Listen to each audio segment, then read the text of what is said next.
अध्यक्ष महोदय, शिवेंद्रराजे भोसले सन्माननीय सदस्य यांनी या चर्चेला सुरुवात केली आणि आता सन्माननीय अशोकरावजी चव्हाण साहेब यांनी आपले विचार या ठिकाणी मांडलेले आहेत. मराठा समाजाला आरक्षण मिळावं ही काही नवीन मागणी नाहीये. गेल्या अनेक वर्षापासून ही मागणी समाजाच्या वतीनं निर्णय आंदोलनाच्या वतीनं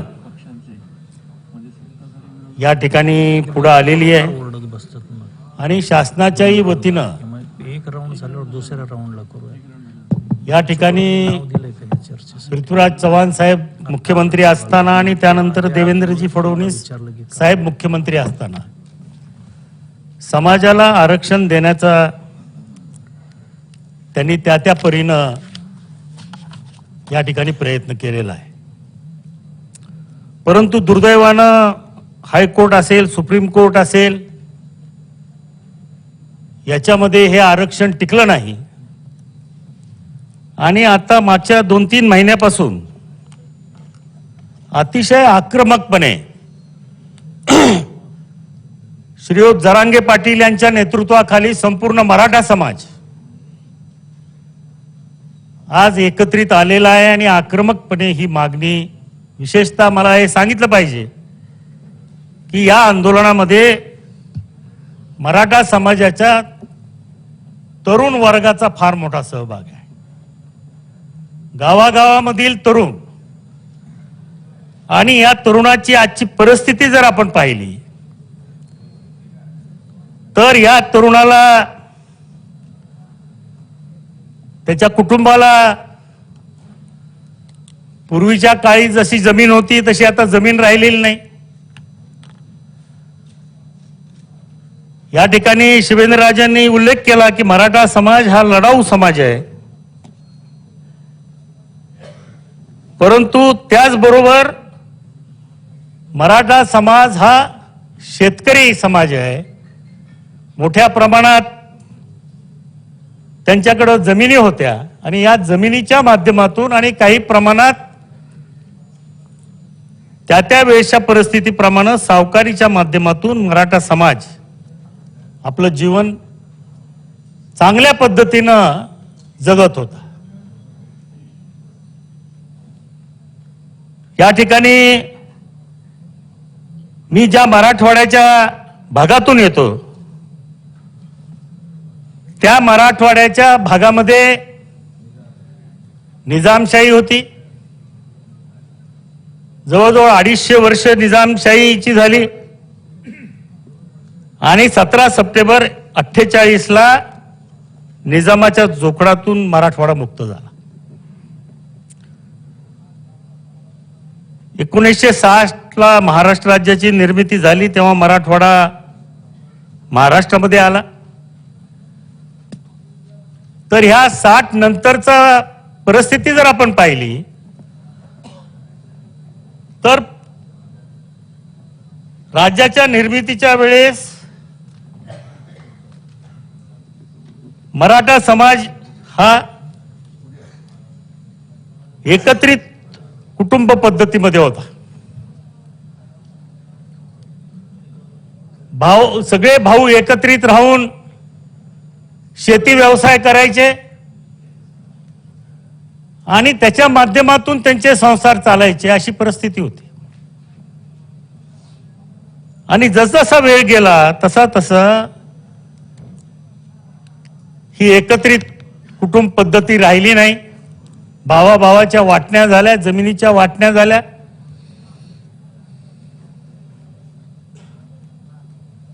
आणि जमिनीच्या साठी सुधारणा करण्याच्यासाठी भूमिहीनांना जमीन मिळाली पाहिजे म्हणून कमाल मर्यादा जमिनीच्या होल्डिंगवर लादली गेली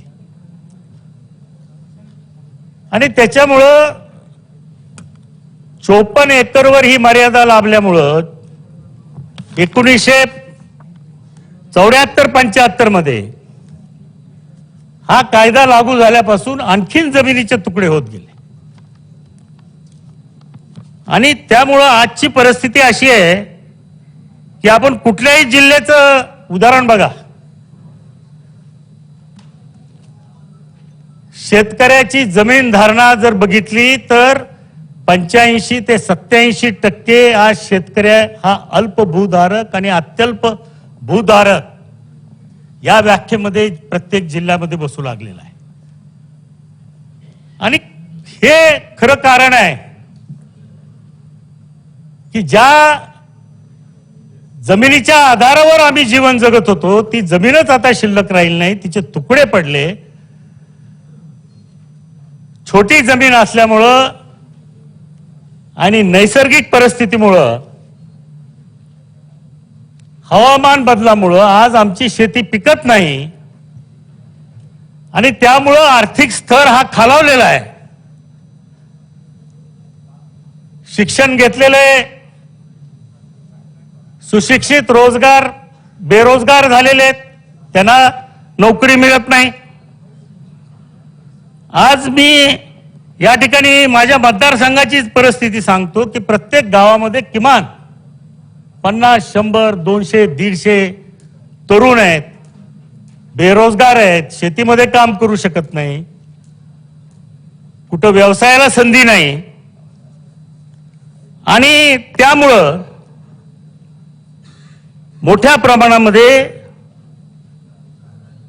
जीवनाबद्दलची कमालीचं फ्रस्ट्रेशन आज त्या तरुणामध्ये आम्हाला बघायला मिळतं. जगायचं कसं हा खरा प्रश्न त्यांच्या पुढे आहे. आणि म्हणून ही जी भावना आज समाजामध्ये निर्माण झालेली आहे त्याच्या परिस्थितीकडेही आपण लक्ष दिलं पाहिजे. आज माझ्या बीड जिल्ह्याचं उदाहरण जर घ्यायचं झालं तर ऊसतोड मजूर पुरवणारा जिल्हा म्हणून माझ्या जिल्ह्याची प्रसिद्धी आहे. त्याच्यामध्ये सगळे समाज आले. मराठा समाज सुद्धा मोठ्या प्रमाणामध्ये ऊस तोडण्यासाठी जातो, ही वस्तुस्थिती नाकारून चालणार नाही. आज जिल्ह्यामध्ये रोजगार मिळत नाही म्हणून पुणे असेल, चाकण असेल, रांजणगाव, पिंपरी चिंचवड, ठाणे आणि सुरत या ठिकाणी मोठ्या प्रमाणात रोजगारासाठी स्थलांतर होत आहे.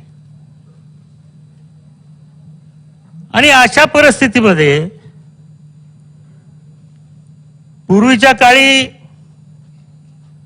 शेती श्रेष्ठ मानली जायची, समाजामध्ये शेतकऱ्याला मान होता, सन्मान होता, व्यापार मध्यम मानला जायचा आणि नोकरी कनिष्ठ मानली जायची. अशा आता परिस्थिती नेमकी उलटी झालेली आहे. आता नोकरी श्रेष्ठ झालेली आहे. एखाद्या मुलीचा बाप जावाई निवडताना त्याच्या घरी 25 एकर जमीन आहे ह्याच्यावर त्याचं समाधान होईना गेलंय. कारण शेती बिनभरवशाचा धंदा आहे हे आता प्रत्येकाला माहीत झालेलं आहे. आणि म्हणून नोकरीवाला मुलगा पाहिजे. मग शिपायाची नोकरी असली, सरकारी नोकरी असली तरी त्याला पसंती द्यायची रीत समाजामध्ये निर्माण झालेली आहे. आणि त्यामुळं अशी अनेक गावं प्रत्येकाच्या मतदारसंघातील सापडतील की 150, 200 मुलं बिना लग्नाचे आज त्या गावामध्ये राहतात. त्यांचं लग्न होत नाही, त्यांना मुली सांगून येत नाहीत. आणि ही वस्तुस्थिती जर लक्षात घेतली तर खरा प्रश्न हा रोजगार मिळवण्याचा आहे, नोकरी मिळवण्याचा आहे, कुठेतरी जीवन जगण्याचा मार्ग मिळवण्याचा हा प्रश्न आहे. आणि त्या दृष्टिकोनातून आज मला वाटतं की मराठा समाज अतिशय आक्रमक, कुठंतरी त्याला आशा आहे की आरक्षणाच्या माध्यमातून मला नोकरी मिळेल, मला शिक्षण मिळेल, मला जीवन जगण्याचा मार्ग खुला होईल, ही अपेक्षा आज मराठा समाजाची आहे. आणि म्हणून निश्चितपणानं ही मागणी आपल्याला डावलता येणार नाही. डावलली तर त्याचे काय परिणाम होतील हे आज कुणी सांगू शकत नाही. कशा पद्धतीनं समाज रिॲक्ट करेल, कशा पद्धतीनं हे आंदोलन पुढे जाणार आहे, याचा अंदाज कोणालाही बांधणं आज कठीण झालेला आहे. आणि निश्चितपणानं एक आमदार असताना सुद्धा 30 नोव्हेंबरला जो काही प्रकार माझ्या बाबतीत या ठिकाणी घडला, त्या दिवशी माजलगाव बंदची हाक दिली होती काही मराठा नेत्यांनी. त्याच्यामुळं मोठ्या प्रमाणात तरुण माजलगाव बंद करण्यासाठी एकत्रित आले होते. अंदाजे 3 ते 4 हजार तरुण असावेत. आणि नंतर माजलगाव बंद झाल्यानंतर त्यातले काही तरुण हे माझ्या घरावर मोर्चा घेऊन येणार असं मला पहिल्यांदा समजलं. अशा अनेक वेळेला मोर्चे लोकप्रतिनिधीच्या घरावर येतात, हे काही नवीन नाहीये प्रत्येकाला. आजपर्यंत अशा अनेक मोर्चे, शिष्टमंडळ हे प्रत्येकाला त्याचा अनुभव आहे. मलाही वाटलं की येईल, चर्चा होईल, काही थोडीफार त्यातनं प्रश्न मिटेल म्हणून मी घरातच होतो, घरातच थांबलो, कुठेही बाहेर पडलो नाही. काही जणांनी मला सल्ले दिले की इथून निघून जा, परंतु तो काही मी मानला नाही. कारण मला खात्री होती की गेली 40 वर्ष ज्या मतदारसंघामध्ये मी काम करतोय, चौथ्यांदा या विधानसभेमध्ये आमदार म्हणून ज्या जनतेने मला पाठवलेलं आहे, त्यांच्याशी चर्चा करून हा प्रश्न मार्गी लावता येईल असं मला वाटलं होतं. परंतु जमाव अतिशय आक्रमक होता. त्यांनी दगडफेक करायला सुरुवात केली, काही वेळाने जाळपोळ केली. जवळजवळ 2 तास त्या ठिकाणी त्या जमावाची दगडफेक आणि जाळपोळ ही माझ्या बंगल्यात होत होती. एक गोष्ट या ठिकाणी मी उल्लेख करेन की त्या ठिकाणी पोलिसाचा बंदोबस्त होता. 15 रिझर्व्ह पोलीस होते, 5-10 नेहमीचे पोलीस होते, PSI होते, PI होते, सगळं होतं. परंतु त्या आंदोलनामध्ये जी पोलिसाची भूमिका होती, त्या पोलिसाच्या बंदोबस्त असताना सुद्धा, पोलिसाची कर्मचाऱ्याची उपस्थिती असताना सुद्धा कुठल्याही प्रकारचा अटकाव हे पोलीस त्यांना करत नव्हते. माझ्याकडं त्याच्या संपूर्ण घटनेचं CCTV फुटेज आहे. मी अध्यक्ष महोदय आपल्याकडे त्याची पेन ड्राईव्ह मी पाठवतो, आपणही बघा.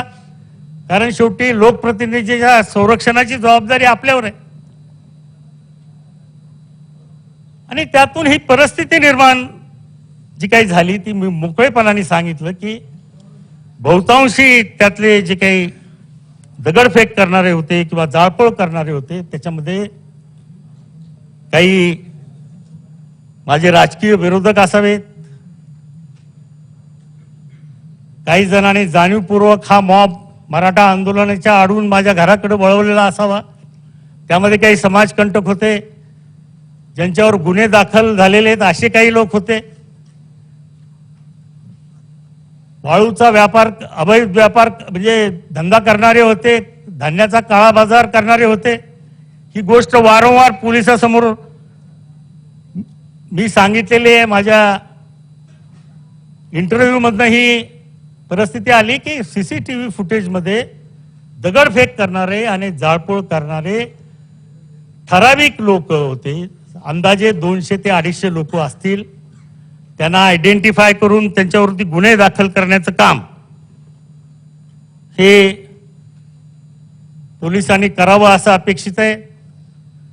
पोलिसांनी गुन्हेगाराची संख्या त्या ठिकाणी अंदाजे 5,000 दाखवली आणि आता मागच्या 40 दिवसापासून ज्यांचा या घटनेशी संबंध नाही, जे सीसीटीव्ही फुटेजमध्ये दिसत नाहीत, जे आंदोलनामध्ये सहभागी होते, त्यांना पकडण्याचा, निष्पाप लोकांना पकडण्याचा कार्यक्रम पोलिसांनी या ठिकाणी हाती घेतलेला आहे. काही पैशाची मागणी, तुझं नाव आहे, तुला मी मदत करतो, पैसे दे, 50,000 दे, 25,000 दे, अशा मागण्या होत आहेत. जी वस्तुस्थिती आहे ती सांगतोय. आणि म्हणून खऱ्या अर्थानं या विधानसभेच्या माध्यमातून मला विनंती करायची आहे, गृहमंत्र्यांना करायचे, मुख्यमंत्र्याला करायचे,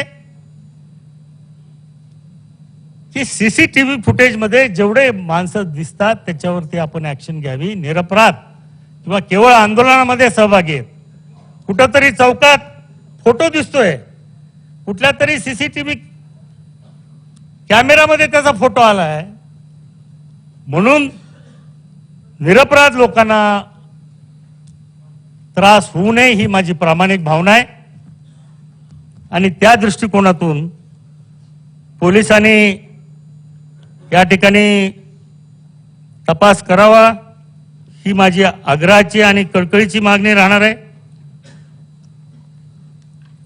मनोज जरांगे पाटील, अशोकरावजी जे बोलले ते अतिशय सत्य आहे. संपूर्ण महाराष्ट्रातल्या मराठा समाजावरती आज अनचॅलेंज, त्याला कुठलंही चॅलेंज नाही असा नेता जर कुठला असेल आज, तर ते आज मनोज जरांगे पाटील आहे. आणि त्यांनी अनेक वेळेला 2011 पासून आरक्षण केलेले, आपला या आंदोलनामध्ये सहभागी झालेले आहेत, आंदोलनं केलेली आहेत. ती पार्श्वभूमी आता अशोकरावनी सांगितली आपल्याला. त्याच्यामध्ये मला एवढंच ऍड करायचंय की स्वतःची काय 7-8 एकर जमीन होती ती सुद्धा विकून, ज्या काही आंदोलनामध्ये लायबिलिटीज तयार होत असतात त्या लायबिलिटीज स्वतःची जमीन विकून त्यांनी पूर्ण केलेल्या आहेत आणि हे आंदोलन पुढे चालवलेलं आहे. म्हणून त्याच्याबद्दलचा विश्वास निश्चितपणाने मराठा समाजामध्ये फार मोठा आहे. जे अनेक वर्ष राजकारणात, समाजकारणात काम करून आपल्यासारख्याला कमावता आलं नाही, एक लहान माणूस किंवा एक आपल्यासाठी लढणारा माणूस, आपल्या न्याय मागणीसाठी लढणारा माणूस म्हणून आज मराठा समाजामध्ये त्यांचं नेतृत्व प्रस्थापित झालेलं आहे. अहो, ज्या ठिकाणी हा प्रश्न नाही आरक्षणाचा, विदर्भासारखा प्रांत घ्या नानाभाऊ, विदर्भासारख्या प्रदेशामध्ये जिथं मराठा समाजाला सरसकट कुणबी प्रमाणपत्र मिळतात, त्या ठिकाणी सुद्धा आज त्यांच्या सभेला प्रचंड प्रतिसाद मिळतो. आणि पश्चिम महाराष्ट्रामध्ये मिळतोय, खानदेशमध्ये मिळतोय, नगर जिल्ह्यात मिळतोय. कुठला असा भाग आहे की जिथं प्रतिसाद मिळत नाही? आणि म्हणून मला सरकारला विनंती करायची की हा प्रश्न अतिशय गांभीर्याने आपण घेतला पाहिजे. हे आरक्षण द्यायची शपथ सन्माननीय मुख्यमंत्र्यांनी घेतलेली आहे. आपल्या दैवताला, शिवछत्रपतीला साक्षी ठेवून त्यांनी शपथ घेतलेली आहे. आणि निश्चितपणानं ते हे आरक्षण देतील याच्याबद्दल आमच्यासारख्याच्या मनात काही शंका नाही. त्यांची प्रामाणिक भावना आहे, देवेंद्र फडणवीस साहेबांची प्रामाणिक भावना आहे, अजित पवार साहेबांची प्रामाणिक भावना आहे. हे आरक्षण मिळणार याच्याबद्दल आमच्या मनात काही शंका नाहीये, पण ते लवकरात लवकर मिळालं पाहिजे. जे काही वेळ आपण मागितली होती त्या वेळेपर्यंत हे आरक्षण सरकारला जर देता आलं तर अतिशय चांगली गोष्ट होईल. आज समाजामध्ये जे काही परिस्थिती निर्माण झालेली आहे, एकमेकांच्या बद्दलची शत्रुत्वाची भावना निर्माण झाली आहे,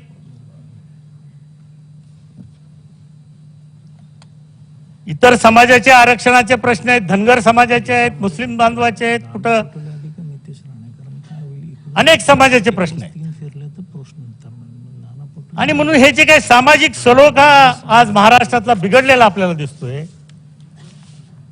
तो सामाजिक सलोखा कायम ठेवून प्रत्येक समाजाला कसा न्याय देता येईल ही भूमिका निश्चितपणानं शासनानं घ्यावी लागणार आहे. आणि निश्चितपणानं या चर्चेच्या माध्यमातून सन्माननीय मुख्यमंत्र्यांना मला विनंती करायची आहे की आपण सरसकट नोंदी तपासायचा जो काही या महाराष्ट्रामध्ये भूमिका घेतली, ज्यांच्याकडे कुणबी म्हणून नोंद आहे त्यांना प्रमाणपत्र द्यायचा निर्णय घेतला, त्याच्याबद्दल निश्चितपणानं आपलं करावं तेवढं अभिनंदन हे कमी आहे. या राज्याला निर्मिती होऊन 63 वर्ष झाले, देशाला स्वातंत्र्य मिळून 75 वर्ष झाले, कधीही मागणी पुढे आले नव्हती आणि कुणी मुख्यमंत्र्यांनी त्याची दखलही घेतली नव्हती. परंतु आज लाखो लोकांना, मला आकडा निश्चित माहित नाही, तो शासनाच्या वतीनंच नेमका जाहीर करावा अशी मागणी आहे माझी.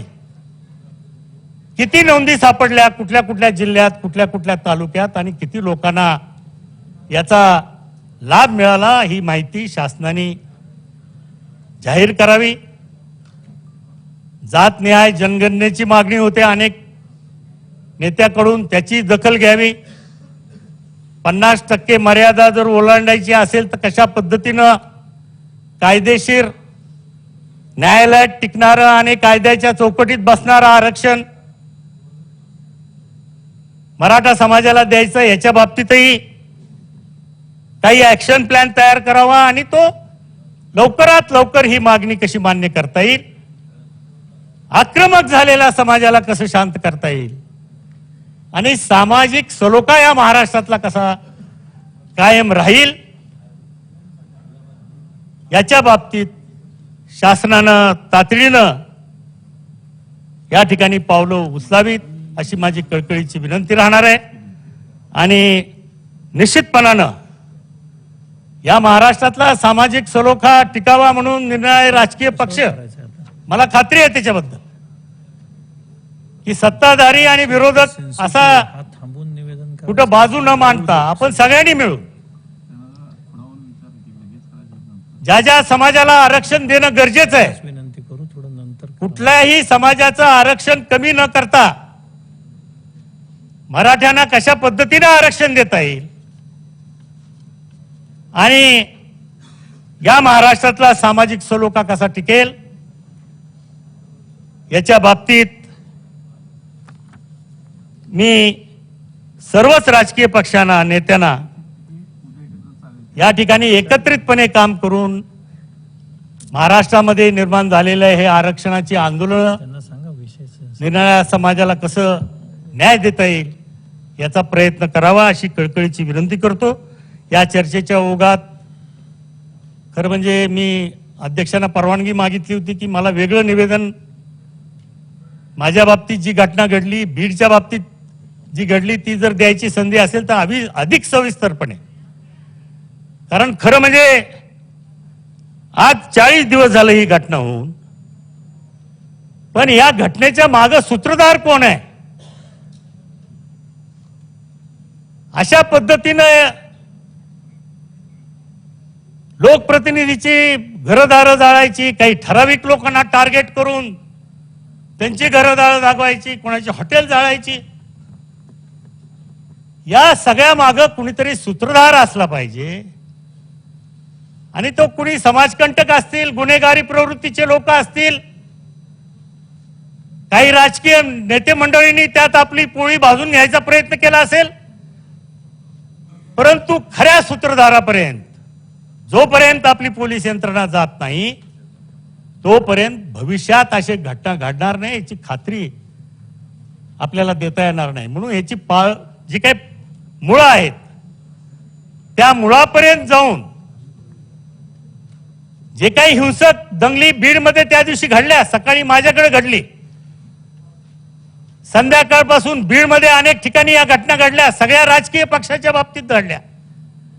भाजपच्या अध्यक्षाचं कार्यालय, आमचे संदीप भैया क्षीरसागर त्यांच्या घरावर हल्ला झाला, माजी मंत्री जयदत्त क्षीरसागर यांच्या घरावर हल्ला झाला, त्यांच्या ऑफिसवर हल्ला झाला, माझे लहान बंधू त्यांच्या घरावरती हल्ला झाला, जाळपोळ झाली.